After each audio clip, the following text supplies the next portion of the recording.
AR books for you.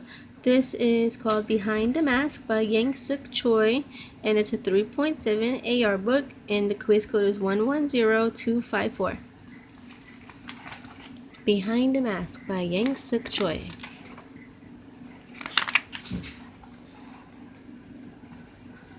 Kimin looked out the window into the wide night sky.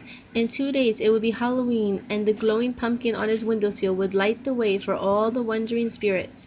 But he still hadn't decided what he wanted to be this Halloween. His mother had said he might find some interesting things for a costume among his grandfather's belongings, but Kimin wasn't so sure about that. Kimin's mother brought two boxes up from the basement. "I'll leave these in your room so you can look through them in the morning," she said. "And do be careful," she added. "Some of grandfather's things are valuable. They're family treasures." Kimin knew that his grandfather had been a famous dancer in Korea. Still, he wished his mother hadn't left the boxes in his room.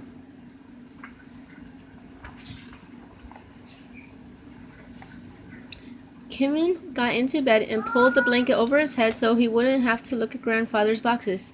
He wondered why they made him so uncomfortable. And then he removed something he thought he had buried. It was a memory of the last time he had seen his grandfather in Korea. Grandfather was old and didn't always recognize Kimin. Sometimes he called him by his uncle's name. But Kimin didn't mind. He liked to sit and talk with him.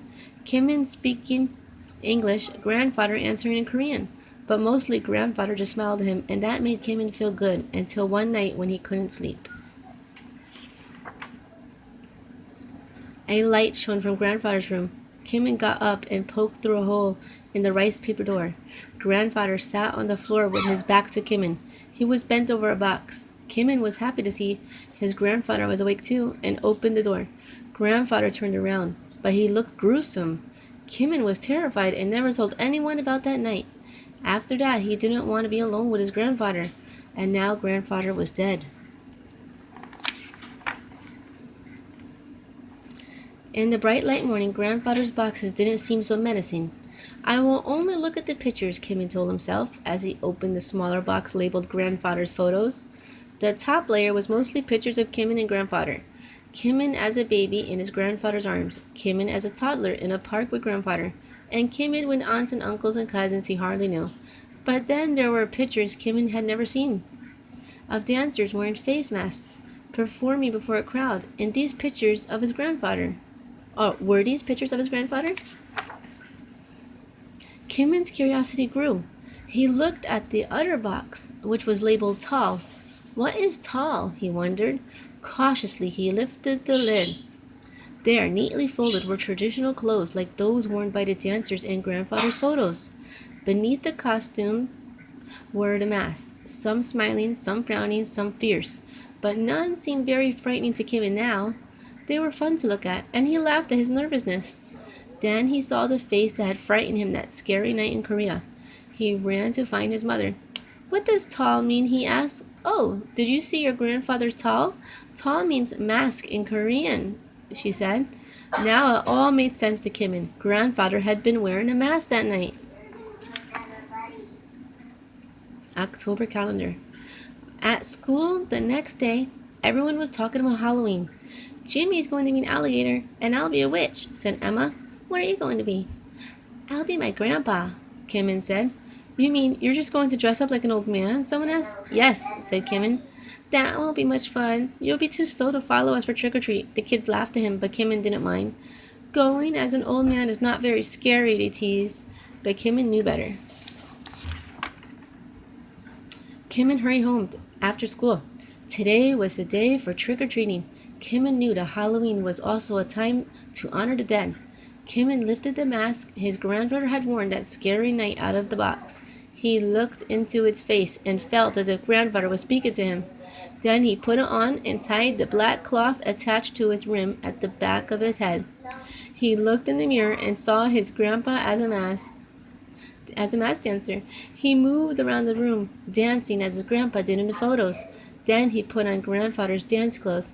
They were too big, but that didn't matter. His costume was complete. Kimin called goodbye to his mother.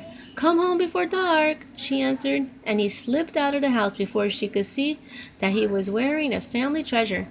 When he got to the street, he heard whispers and footsteps behind him. What are you? A voice asked. I'm a mask dancer, answered Kimin. Children in disguises surrounded him. Show us your dance, said an alligator. Kimin started dancing. The children watched in awe.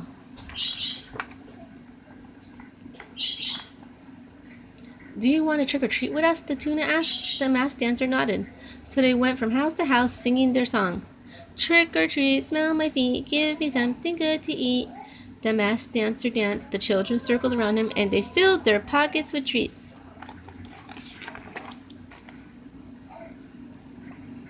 It had suddenly turned from dusk to dark. It was time to go home. Kim didn't know how it happened, but he tripped on the hem of his coat and fell, face first. His mask hit the ground with a thud. Quickly he took off the mask. The nose was scratched, but he was okay. The mask had protected him. It's Kimin, the children shouted. He's the mask dancer. Yes, but now I have to go, cried Kimin. He knew that his mother would be angry with him. And what would grandfather have thought?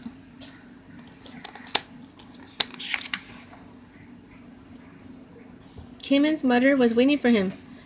Is that what you wore? Grandfather's dance clothes and his mask? She looked surprised and then pleased until she saw the scratches on grandfather's mask. Kimin's heart was beating fast. His face was as pale as the mask as he started to tell his mother what had happened. Then the doorbell rang.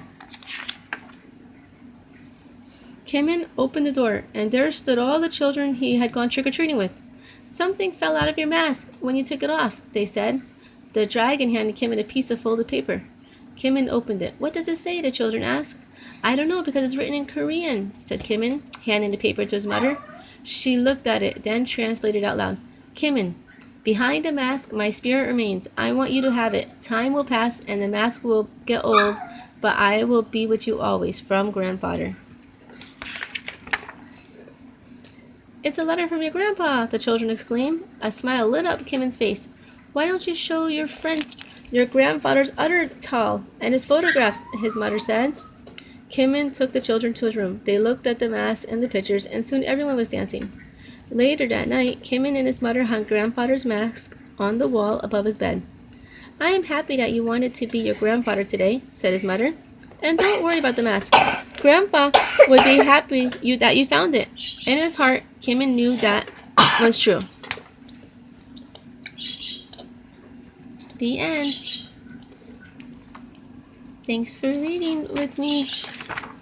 And look, here's more masks.